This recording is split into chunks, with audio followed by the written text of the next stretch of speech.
Bonjour, nous allons traiter aujourd'hui l'exercice 2 sur les assurances sociales de l'examen du brevet fédéral de spécialiste en finance et comptabilité 2018. Alors, nous commençons par l'énoncé. Donc l'exercice 2. Monsieur Peter Greisler a travaillé pendant 20 ans dans la même entreprise. En août 2017, il a eu 65 ans, mais a continué à travailler dans l'entreprise jusqu'à fin 2017. En 2017, son salaire s'élevait à 9 000 francs x 13. Le 13e salaire a été versé en novembre. Suite à une incapacité de travail d'une durée de 1 mois, pour cause de maladie, l'assurance perte de gain lui a versé à son employeur des indemnités journalières à hauteur de 7 949 francs et 60 centimes pour le mois de mai. En cas de maladie, l'employeur garantit la poursuite du versement d'un salaire à 100% pour les 6 premiers mois. Peter Greisler s'est trouvé en incapacité de travail uniquement le mois de mai 2017. On nous demande donc de calculer le salaire déterminant AVS et le salaire déterminant pour l'assurance chômage pour toute l'année 2017. Voilà.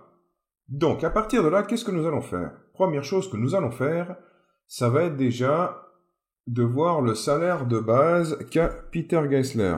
Donc là, nous avons les 9 000 francs x 13. Voilà. 9 000 francs x 13. Une information qui va nous être utile tout à l'heure.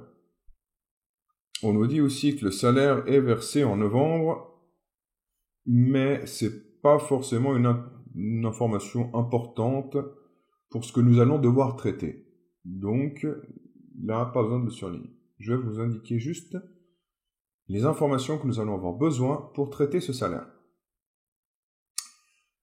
Nous avons une autre information importante, c'est qu'il a reçu une indemnité perte de gain pour maladie de 7 949 francs et 60 centimes.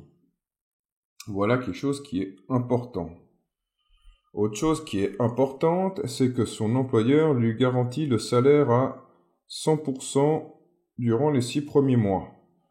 Donc, on sait qu'il est tombé malade juste 1 mois, le mois de mai, donc il a le droit à son salaire à 100%. Autre indication intéressante. De quoi avons-nous encore besoin? Nous avons encore besoin de cette information qui est très importante. 65 ans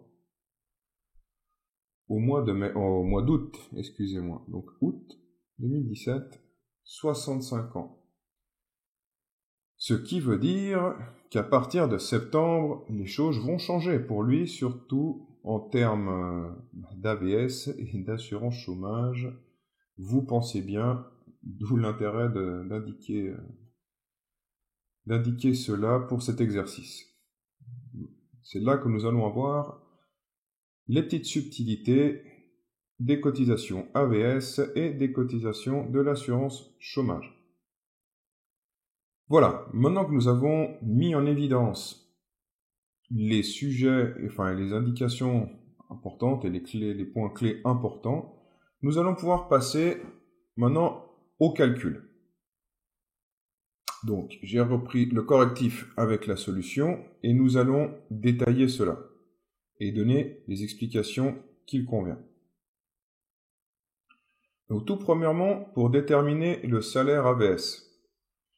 Donc, le salaire AVS va se calculer simplement, donc, comme nous avons dit, avec les 9 000 francs x 13.